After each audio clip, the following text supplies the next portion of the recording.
Welcome back, everyone, to Culture by Design. I'm here with Dr. Tim Clark, and today we're going to be discussing engagement and retention as a driver for psychological safety. Tim, how are you? How are things? Doing great. Happy New Year. Happy New Year. Yeah, We're recording this in the new year. It may we be a are. few weeks until you all hear it, but it's a relatively new year for us. And Happy New Year to all of you. And welcome back to the podcast. New year. We're about 40 some odd episodes in, and it's been an interesting Wow. journey so far. 40 something? That's hard to Yeah, believe. we're a year in. hmm And we've enjoyed it very much. At least from my part, I've enjoyed talking with you, Tim, and these have been fascinating episodes. We've learned a tremendous amount, and we're getting really good response from the listeners. So thank you to all of you who listen and engage. And if you have feedback for us as we enter this new year, questions, topics that you'd like us to treat, please let us know. Yeah. We're always open to that feedback. Yeah, I'd love to So hear from you. today's episode is part of our series, What's Driving the Demand for Psychological Safety? That episode has done incredibly well so far. So thank you to all of you who have listened to it and shared it. If you haven't had a chance to listen to that episode, we would highly encourage it. If you haven't listened to the previous episodes, we're talking about the drivers for demand in psychological safety. Today is just one of those drivers. We've talked about innovation. We've talked about inclusion. And we've got several more on the docket. So stay tuned for those episodes that are forthcoming. So to set the stage today, we're going to talk about the fact that organizations are made up of people. And that may seem obvious, that may seem simplistic, but it's important for today's topic. Those people that make up the organizations have skills that we need to build things, to execute and to innovate for the future. We want good people. We want talented people. We want them to join us, and we want them to stay. And when we can, and when they do join us and they do stay and they're actively engaged, it's a wonderful thing. But often they leave. And before they leave, they disengage. And that's problematic. It's problematic and costly. It's costly in dollars, and it's costly in a whole bunch of intangibles like cultural impact. And this cost, this problem is driving demand for psychological safety. And is one of the primary drivers that we as an organization have seen over the last couple of years. And why is that? That's what we're going to be discussing today. And we're going to take you along for the journey as we unpack it, psychological safety as it relates to employee engagement and retention. Hey, So Tim, Junior, let's go yeah, back, though, to what you said. You said you made a very good point, which is people normally, often, they'll disengage before they leave an organization. It's true. The other thing that's true is that they disengage and stay in the true. organization. Both of those things are harmful. Both of those things are costly. And so that's why this topic matters so much. Just want Yeah, to point that out. I appreciate that, because that can be even more dangerous, and sometimes that's more sinister, is a Mhm. massively disengaged workforce. So, what is engagement? Let's define some terms before we jump in. The concept of employee engagement, as you've mentioned here, Tim, relates to an employee's overall commitment, connection, and contribution to an organization. Why do you use those three words? Those are the three C's of engagement. And employee engagement is, well, let's go back in history. Before we measured employee engagement and before we paid attention to employee engagement, do you know what we were measuring and paying attention to? Employee satisfaction. Employee satisfaction. But that was not the right measure, because what we learned is that in some cases, employees could be very satisfied but not productive. So, do you know what we call that? We call that happy dead weight. Happy dead weight. Employees who are satisfied, but they're not productive. So that's not the right measure. So we graduated from employee satisfaction to a new metric that we call employee engagement. It's a composite variable. It includes, as you just said, Junior, commitment. So commitment is part of it. Connection is part of it. And finally, contribution is part of it. The three C's. So it combines these three things into this variable that we call employee engagement. It's a much better measure than employee satisfaction was in historically when we used to focus on that. So, why does employee engagement matter?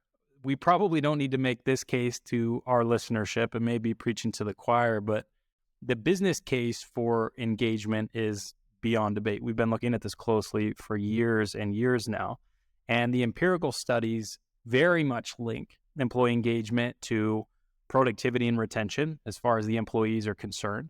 But it doesn't have everything to do with employees. It has to do with customers and shareholders as well. And so that's one of the consequences that's important to call out as we enter this episode is the relationship between employees and things that are downstream, not least of which is customers and shareholders. So it has a ripple effect all the way from the top. If there's engagement, that ripples down in a positive way. If there's disengagement, that ripples down in negative ways. So employee engagement affects customers and their satisfaction, their propensity to refer business. It affects the business and shareholder returns. So engagement as the upstream variable affects performance. And then the way that it lands, the impact that it has varies across the audience that we're talking about. But for employees, they're going to disengage and leave. For customers, they're going to have a poor customer experience because of the disengagement of the employee. And the shareholders are not going to get the return that they want. The bottom line will be impacted as well. So Gartner research, here's an interesting quote for you. High employee engagement correlates with higher average revenue growth, net profit margin, customer satisfaction, and earnings per share. So there you go. In a nutshell, that's what the research is telling us. Well, and the amount of money that organizations spend on engagement is astounding. I should go grab some numbers, but it's astounding. So if we're spending all of this money and this time and our attention on employee engagement, how well are we doing? Let's talk about some of the recent numbers.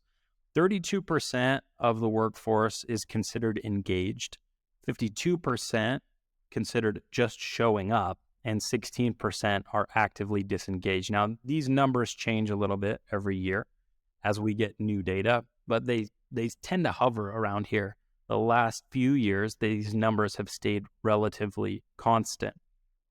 And I think that that's important to double click on. So just let those numbers sink in for a second. 52% of the workforce just showing up and 16% actively disengaged. So that's 68% of our workforce, 2/3. Yeah. Junior, just think of a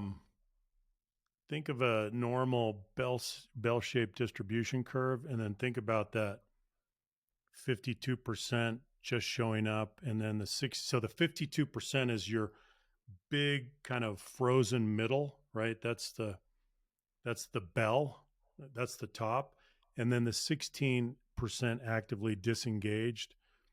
That's those are those that are on the far end of that frozen middle. That's a massive percentage of the total population. That's huge. Of employees. It's incredible. And those numbers feed into the attrition numbers and all of the turnover that we're going to be talking about next. So that's engagement. And now we're going to move into retention for a second. Now, it's one thing to attract these employees. It's another to try and keep them engaged. If you don't do that successfully, many will leave the organization. And we'll talk about just how many and how quickly they do when they enter a new organization that they're repelled from for a variety of reasons. But in the last year, somewhere in the ballpark of 50 million employees have quit just in the US in the last year. And the data just came in from November of 2022. And guess what the quitting numbers were? So voluntary resignations. Think about a number in your head. You may have seen some of these metrics in the past. Whatever your guess is, it's probably low. The actual number was 5.9 million in November of 2022, domestic to the United States. So extrapolate that number out and we're at 72 million annually. So for reference, there are 265 million workers in the workforce domestically. 72 million of those are supposed to quit in the next year. It's That's incredible. incredible. And where are these data coming from, Junior? The BLS, Okay, Bureau of Labor Statistics. Bureau of Labor Statistics. So these are federally calculated numbers. Okay, so best source of data that you can get. We've never seen these numbers ever. And No. we'll talk about some more of those numbers a little bit later. We're waiting on December 2022. Those numbers should come out in the next few weeks, and then we'll be able to look at 2022, the entire 12-month The whole period. year. Yeah. And those numbers are going to be really interesting because a lot of the comparisons are done annually, but certainly 2022 is the most quits that we've had. Quits is just a category that informs some of the turnover numbers. You also have layoffs, you have retirements, and a few other things, but 5.9 million just in quits November 2022. So is this a problem? That's one of the questions. Again, may seem fairly obvious, but yes, this is a problem. Turnover is very expensive. So let me give you some numbers to help orient us as to how expensive this is. In the US, it takes an average of 42 days to fill an open position. It's a long time. 6 to 8 months to reach full productivity. So you're not even up to parity for 6 to 8 months after the month and a half you spent filling that position. So you're, ballpark 9 months. 9 months. And getting that person up to speed. And depending on, and maybe we're just talking averages, but if you talk about the average knowledge worker, that may be even more depending on the specificity and expertise in the role. Mm-hmm. You have recruiting and HR costs. Hang on, Junior. Let's also point out that some positions you're not able to fill that quickly. So many positions, they remain open. Yeah. And so we have to think about the long-term impact, and 9 months is that's average.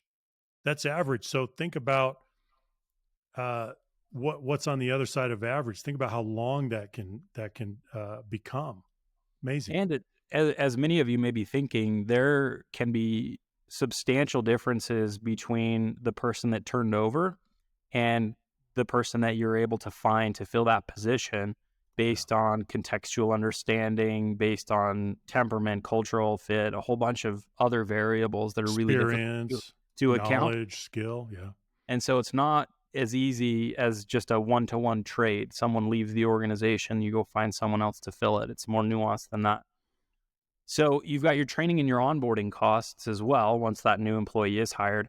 So here's Gallup's estimate that the cost of replacing an employee is 1/2 to 2 times the employee's annual salary.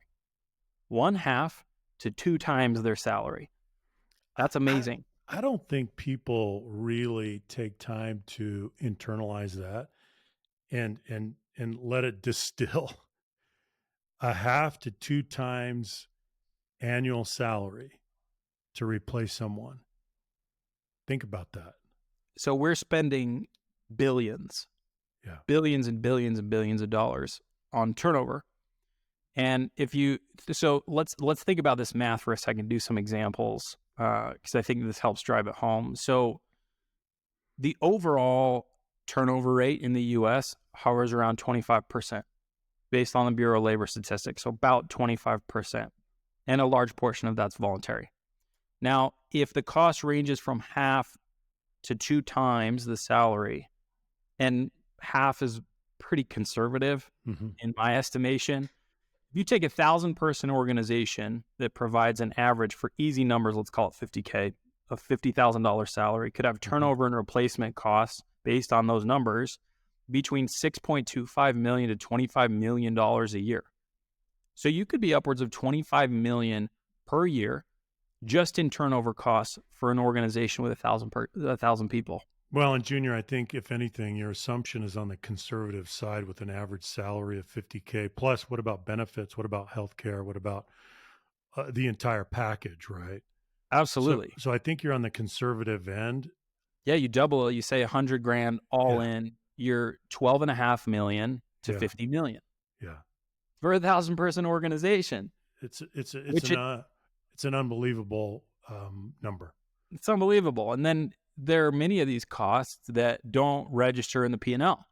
So what other costs are you bearing? You have what you might call winners leaving the organization, innovators, problem solvers, cultural advocates, morale boosters, these types of people that have effects farther and deeper than just the bottom line. Mhm. So retention is a big deal. Junior, let's acknowledge that there's a certain amount of turnover that you want in an organization Yep. that keeps it vibrant, that keeps it strong, that it needs to renew itself. And there are people that do need to go. They're not productive. They're not a good fit. They're not contributing. They're not happy. They're not engaged. But this goes way beyond that. We're talking about regrettable losses. All these categories that you just named for people that walk out the door, the winners, the innovators, the other categories that you just mentioned, these are regrettable losses. So the question that you may want to ask yourselves for you listeners is, what regrettable losses are we sustaining right now? Who's walking out the door that we don't want to walk out the door? That's what we're talking about. That's why this is important, right? Exactly. And we're dealing with tremendous amounts of turnover, tremendous amounts of regrettable loss. And this is where it really hits home for me. So we have a tremendous amount of turnover, and then the employees that we do keep, that we manage to keep, 52% of them are just showing up and 16% are actively disengaged. Yeah. So 25% total turnover, and then those engagement numbers paint a sorry picture. Yeah. That's 68%. So that's a little bit more than 2 out of 3 that are left after your 25% turnover on average every year, right? So there's the churn, the churn of 25%. Let's just say that again so that it sinks in. The folks that are left, 68% of them are not actively engaged. That's That's right. more than 2 out of 3. And then So if you there's the snapshot, right, Junior? lay on the cultural variable, this is where it becomes incredibly interesting. So let's say that you have a toxic culture and you look at the 3 categories that you talked about: actively disengaged, actively engaged, and just showing up. Which ones are going to turn over? The most talented are the ones who are least going to put up with a toxic culture because they have options. Those that are just showing up, they may be indifferent. Those who are actively disengaged, it may not matter to them. Not always true, but you're going to experience inevitably high turnover in that category of people that you would like to keep. That regrettable loss becomes even more impactful. So that's where you bleed the that's where you most. bleed. That's right. So I want to share some more numbers. So for those of you who love to hear the data, you'll probably like some of these numbers. You may not like them, but they'll drive the point home. So 5.9 million people quit their jobs in November 2022. Let's look at this historically. That's up from 4.5 million in November of 21. So that's 1 year later, the voluntary quits have gone up 1.4 million, which is an increase of about 25% for easy math. So Junior, hang on a Which, sec. We got to look at this. Let's think about this. Remember the great resignation during the pandemic? Oh, the numbers have gone up. So that wasn't just an isolated phenomenon that we have gotten past. that's right. So That's we right. just got to put this in perspective, And because we talked a lot about it as if it's in the rearview mirror, as if that was a historical fact. No, we're going forward with voluntary quits at an order of magnitude that we have never seen before. That's what That's we're right. talking about. And another comparison that's even more stark is the 4.5 million from November of 2021 was a record-breaking month all the way back to the year 2000. So 2021, we broke the record that had been the record for 21 years. And 1 year later, we break the record again by 25%. So this is truly unprecedented. And again, this comes directly from BLS.gov. So if you want to go double check the numbers, I would encourage you to do that. It's very important to look at these things directly. So let's add some more numbers. Sherm says over 40% of employees say that they're actively seeking for a new job or shortly plan to do so. 40%. EY says millennials are more than twice as likely to quit as baby boomers. Slack came out with a report from their future forum saying, here's an interesting one. We're going to start to get into culture and psych safety. People of color are higher turnover risks. 66% of Hispanics, 64% of Black employees, and 63% of Asian employees indicate interest in finding new opportunities compared to the white population in the 50%. So that's an interesting piece of data for you. A couple episodes back, we talked about a few of the statistics regarding why people quit from Work Institute's retention report. And this is 2020 data. It's pretty recent. I won't go through all of these, but 10.5%, I'll touch on the relevant ones. 10.5% are quitting for work-life balance related issues. 7.8% are quitting for manager related issues. 7.7% are quitting because of environment, physical and cultural surroundings. So you look at those that point directly to culture and psychological safety, and there's 20%, 25% of the motivation for people quitting. It's amazing. And I think that it's important to understand that, and we called this out in the prior episode, compensation and benefits ranked as the least important consideration for voluntary termination. The least. So you talk about measuring employee satisfaction. A lot of those things that we were measuring, including compensation and benefits, we now often call hygiene factors. It's par for the course. People are not quitting for those reasons, which is so ironic to me because that's the very variable that we were measuring for so many years and thought, well, naturally, compensation and benefits, if people are leaving, it's probably because of that. Turns out it's the least important variable of the ones measured. So above that, we've got environment, manager, job related, right? Do we enjoy and have ownership in manageable work? There are all of these other variables that are more important than compensation and benefits. So here's another wrinkle that I want to throw in this. Remote work. We just got some interesting data. So between February and October 2022, so just a few months ago, remote job listings fell from 20 to 14% of all listings on LinkedIn.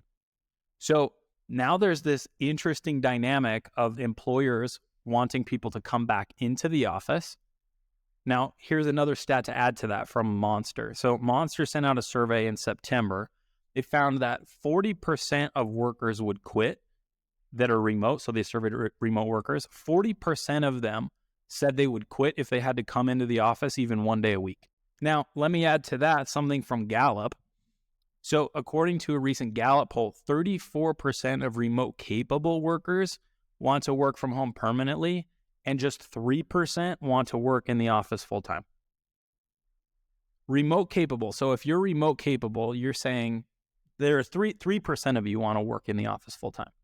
And yet the job listings for virtual work dropped 6% over that about 6-month period. So here, just a couple other numbers that I want to toss in here to spice it up. Gallup also said teams with low engagement levels see employee turnover rates 18 to 43% higher than teams with high engagement levels. So if you start to add all of these stats together, you put them all on a paper, this is important to do, in my opinion. You look at all of these things, you start to look at some of the connections, and you start to see just how small the percentage is of employees at your organization, statistically, mind you, that are actively engaged, that are likely to be there for a long time, who are enjoying their work, they're productive, they give discretionary effort, they are happy with the work, let's say the scheduling and the location accommodations. So you start to put all of these things layered on top of each other, and you can see the landscape, and it's very, very interesting.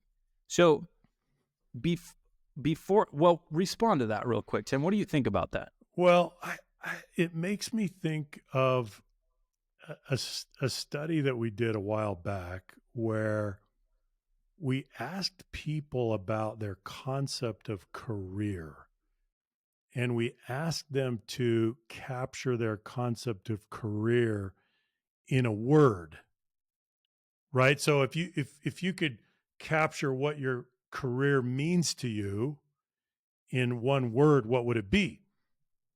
And some people said, I guess they gave traditional answers that we might expect. Well, it's my job. It's my, some people were a little bit more aspirational and they said, it's my calling. Uh, it's my cause. It's my, well, and then we got to some more interesting conceptions of career and a different perception of the employer employee compact, right?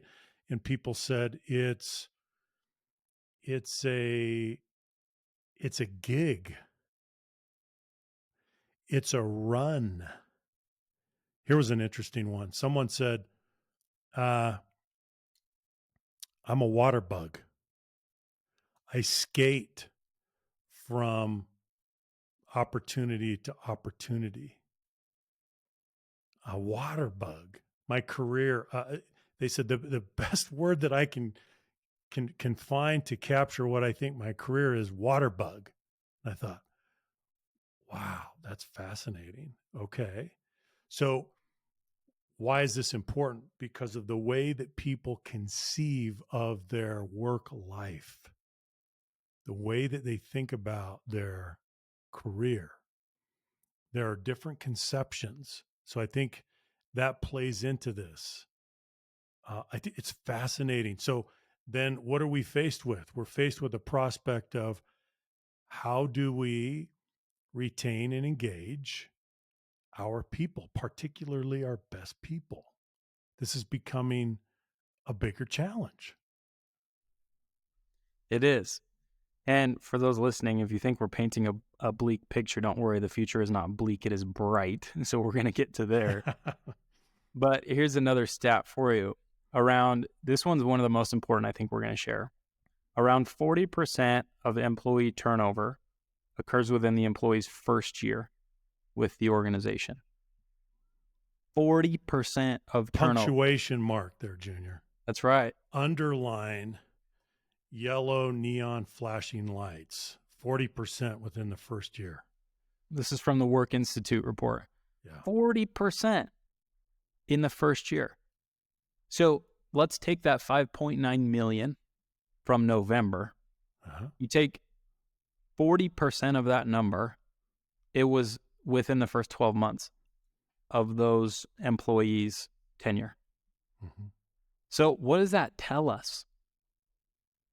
As we were talking about this, Tim, you mentioned the distinction between two things, attraction and repulsion.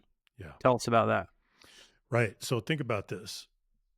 When employees leave an organization, I want you to think about two different kinds of motivation.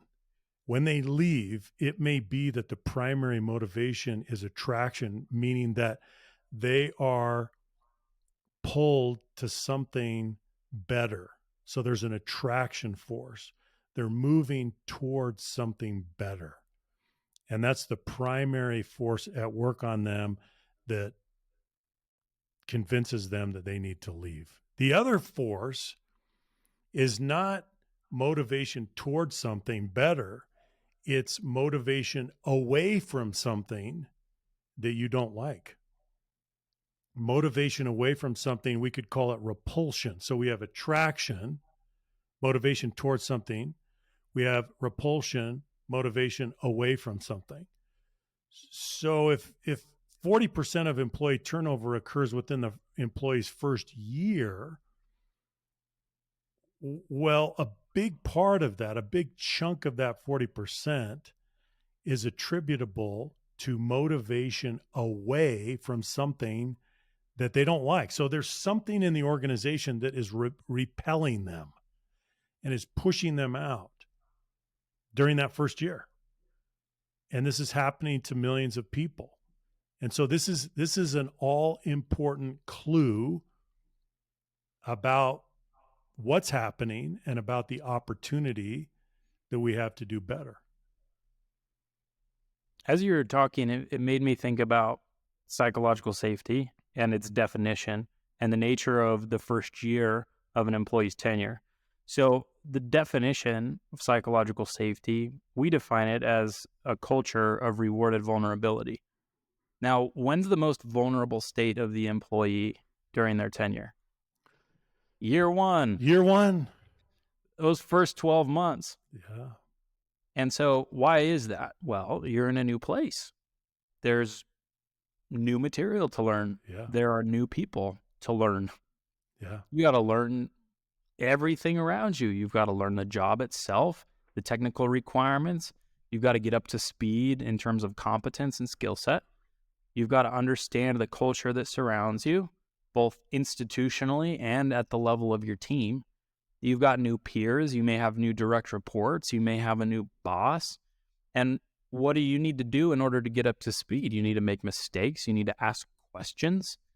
And so a tremendous amount of vulnerable activity happening in those first 12 months. So what happens if that vulnerability is punished? Repulsion. I'm out of here. Yeah. Well, Junior, I think we can look at this within the framework of the 4 stages of psychological safety, because during the first year, as a new employee, you're going to make a series of determinations, and you're at least going to make 4 determinations. Now, you may not be going about it systematically or methodically as an individual, but you're going to be doing this nevertheless. Number 1, am I connecting here? Can I be myself here? You're going to make a determination about that. Number 2, am I learning here? Am I growing here? Am I getting better here? That's determination number 2. Determination number 3 is, am I contributing here? Am I doing meaningful work here? Do I have an appropriate level of autonomy here?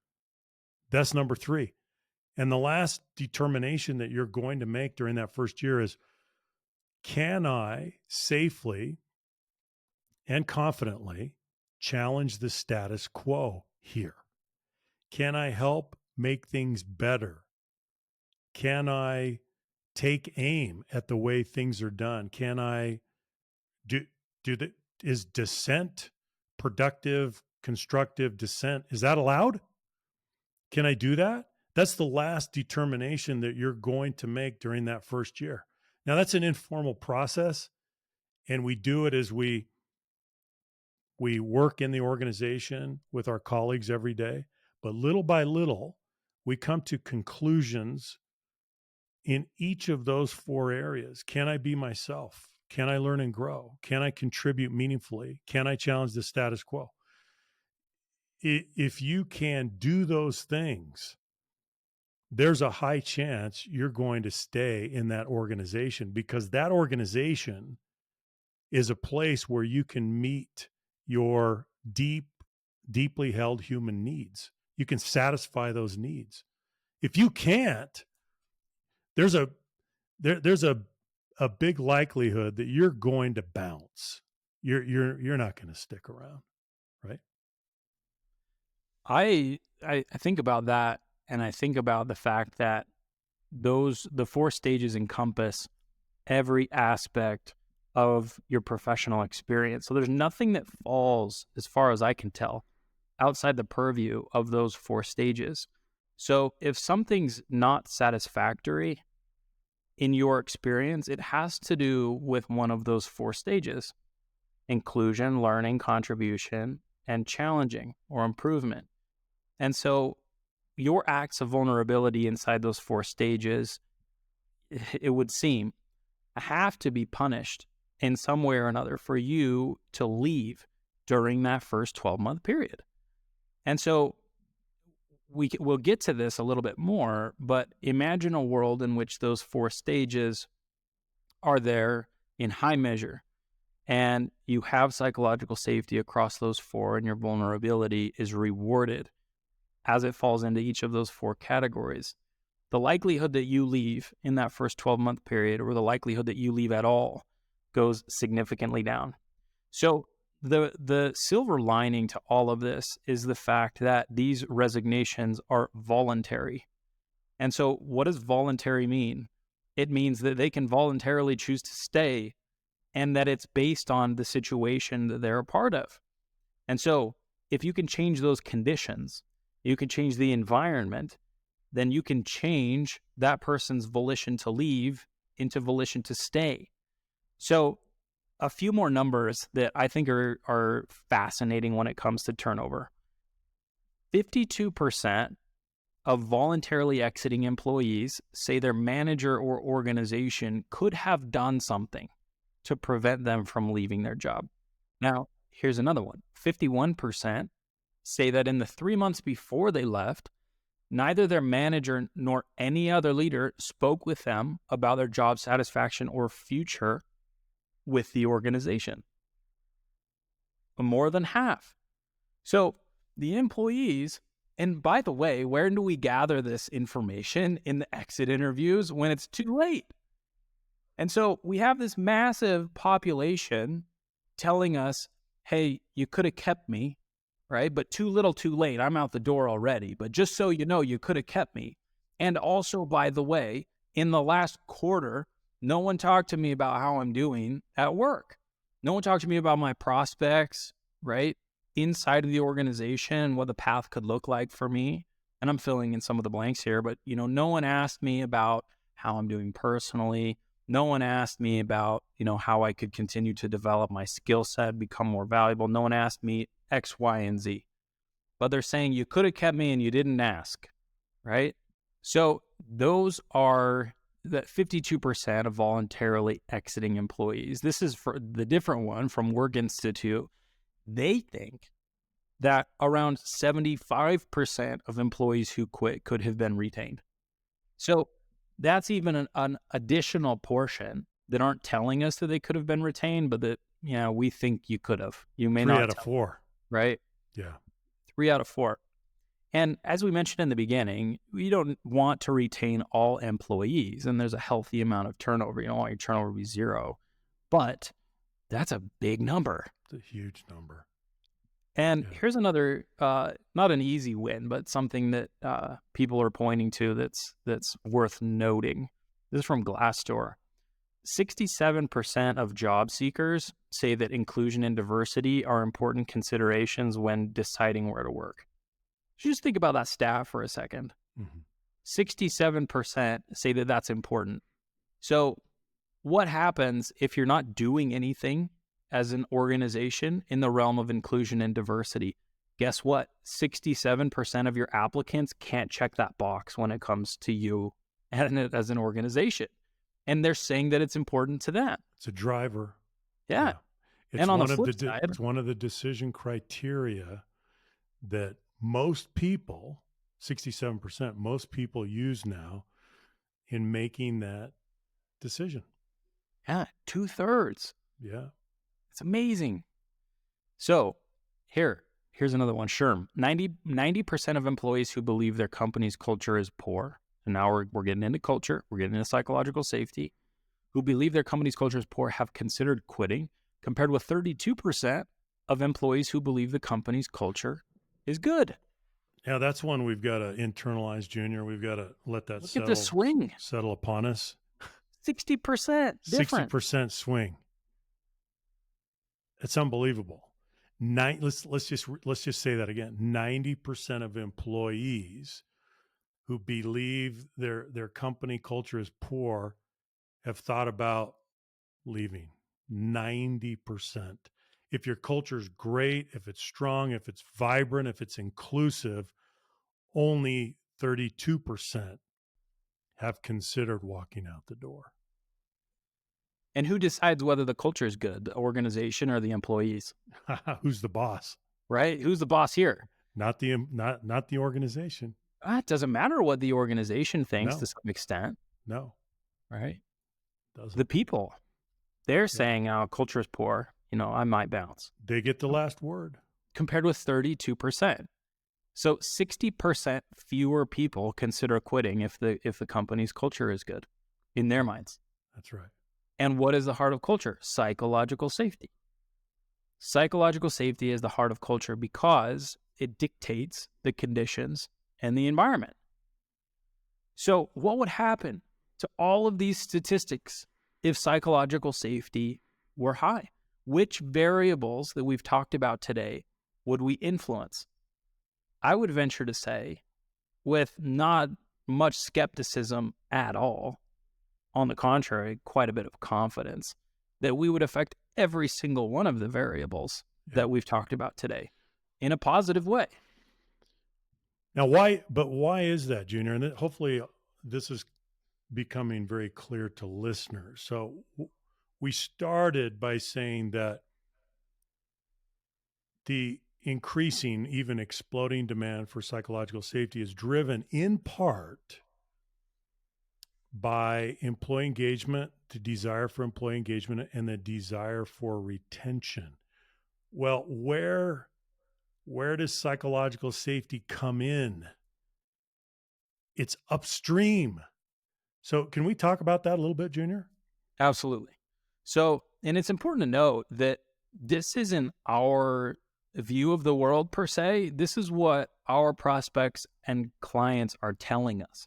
They're coming to the front door saying, we want psychological safety to solve this problem. And so these institutions are coming to this conclusion themselves before we even have a chance to talk to them, because they're seeing the links. Now, here's a big swing that I want to point out in the last several years. You mentioned the move from employee satisfaction to employee engagement. Now, I'm going to look into my crystal ball and tell you that we're going to see another move. What is it? Employee engagement to psychological safety. Why? Look at all of the variables that affect both.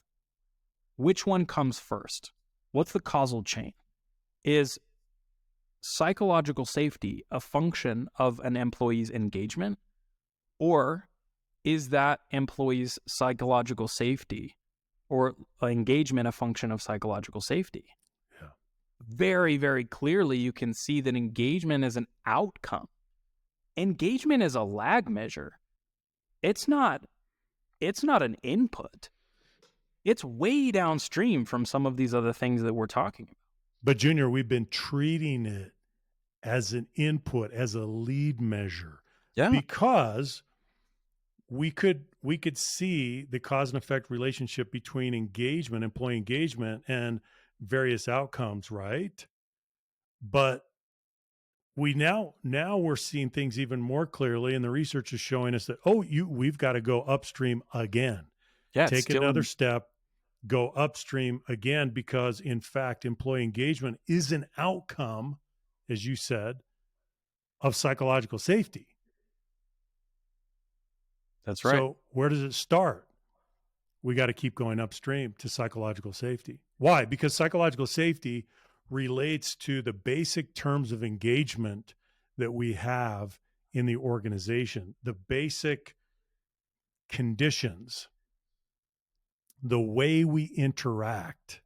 And if the way we interact is dictated by a norm that says we're going to consistently model and reward vulnerability, think of all the things that flow from that.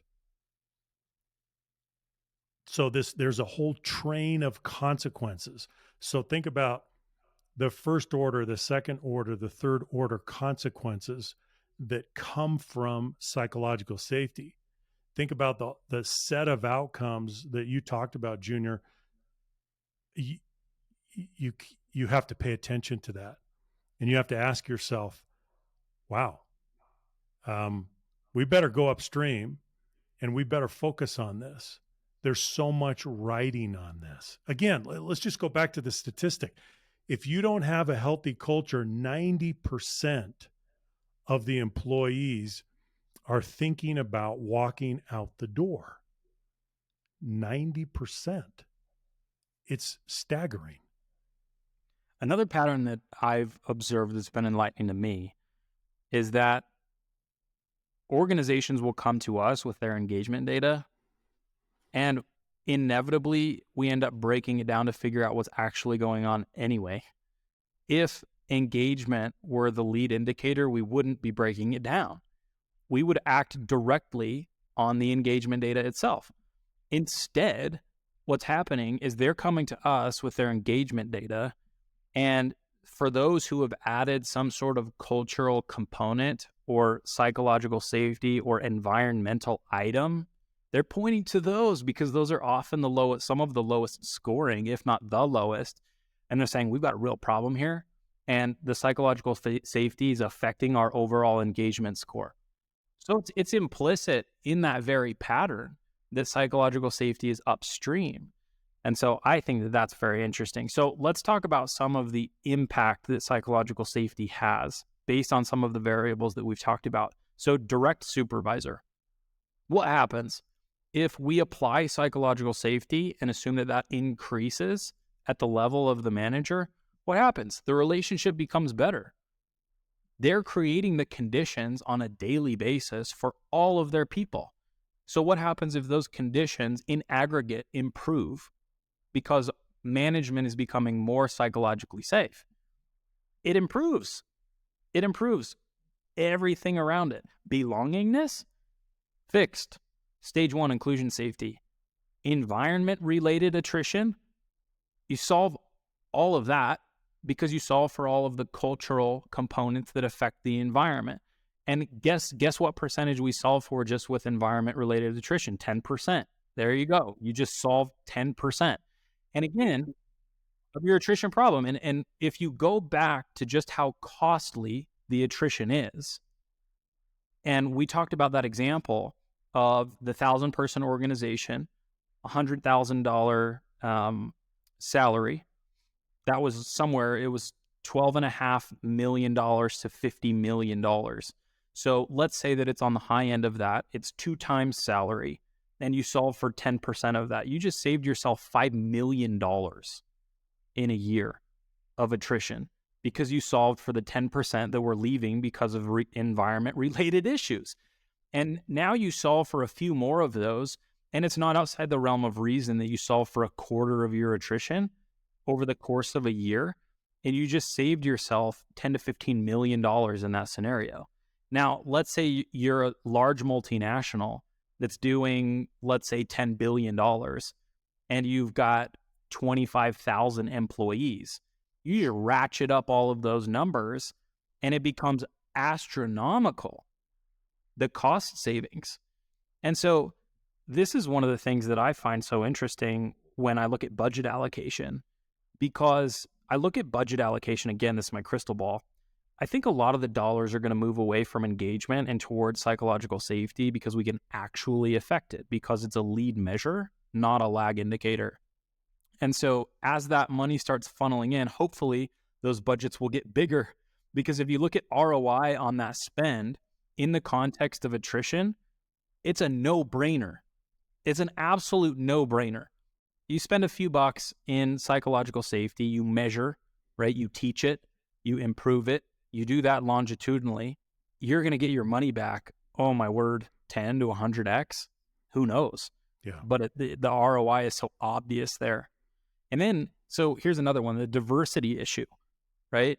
We're losing the diversity in our organizations. They're turning over at a faster rate. Yeah, we just talked about the statistics there, right?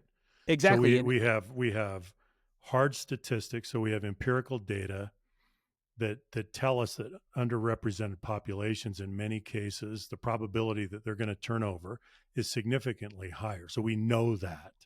Yeah. And do you think that that community is turning over faster because of an attraction issue or a repulsion issue? Repulsion. It has to be, because you have to assume that all other things are equal, right? For the employee population, you have to assume that all other things are equal. So the differentiator, the factor that's driving the higher churn, the higher turnover, has to be culture.